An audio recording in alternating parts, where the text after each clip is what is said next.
Island girls. Oh, this is another time.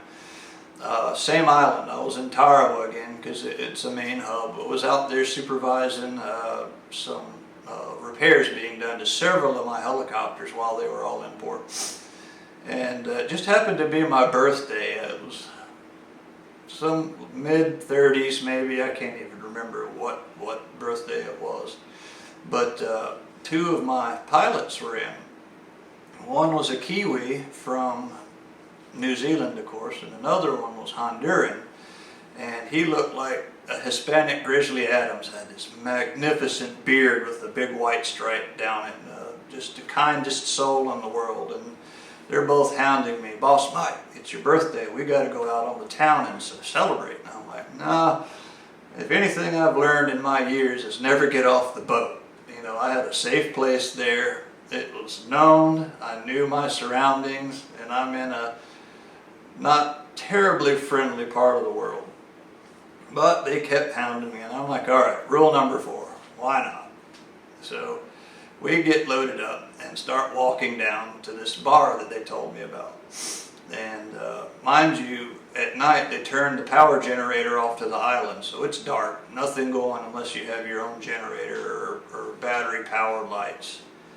And we make a couple of zigs and zags and turn up, and we found this big cinder block building. And they point upstairs, and I said, "That's where the bar's at." I'm like, well, that doesn't look sketchy at all. And we get up there, and when I say not sketchy at all, it was so sketchy that I wouldn't allow any of us to go up the stairs together because I was sure they were going to fall off the side of this building. So we made our way up and walk in, and as soon as we get in, there are plastic lawn tables and plastic chairs. There are 6 women to my right at this one table and 4 women to my left at this other table, and then a lady bartender. And those 2 groups of women looked at us, sized us up, and then looked at each other, and that's when the first fight started. The 6 women beat up the 4 women and took their chairs and kicked them out of the bar and insisted that we sit with them. Well, I decided, you know, I'm not going to let the moment go bad, so yeah, we sat down at this table with these ladies and start drinking cold beer on ice. It was nice.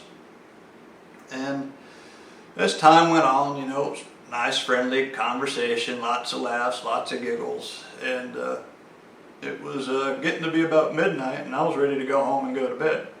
So I kindly excused myself and turned around to walk away, and out of nowhere I felt my shirt start to rip, and I stopped.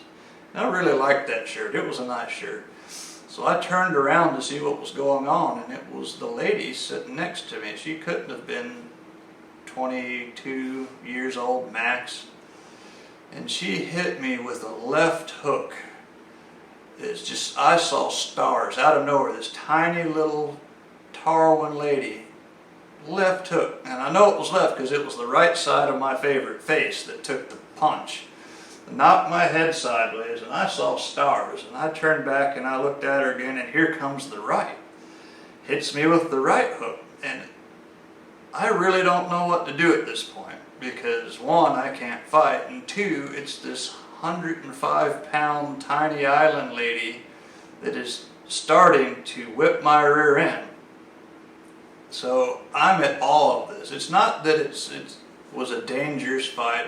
I was taking the punches fine. I just honestly was confused. And that's when she drop kicked me, and I went backwards and landed in this darn plastic lawn chair. And she jumped on me like a spider monkey and locked her legs around the back of this chair and starts trying to suck face with me. Straight up. Was not taking no for an answer. All I could think to do was get my arms in front of me and guard, and I'm yelling at my 2 very large, strong, manly pilots, "Help! Help! She's going to kill me!" And they didn't know what to do. I mean, this is totally unusual. You know, normally it's guys having fights. I wouldn't know what to do if I had a fight with the guy, but I don't know what to do here. And about that time, I hear a commotion at the door, and it was my hotel staff that got off at midnight come into the bar. Well, they see their favorite customer being accosted by this young lady, and the second fight broke out.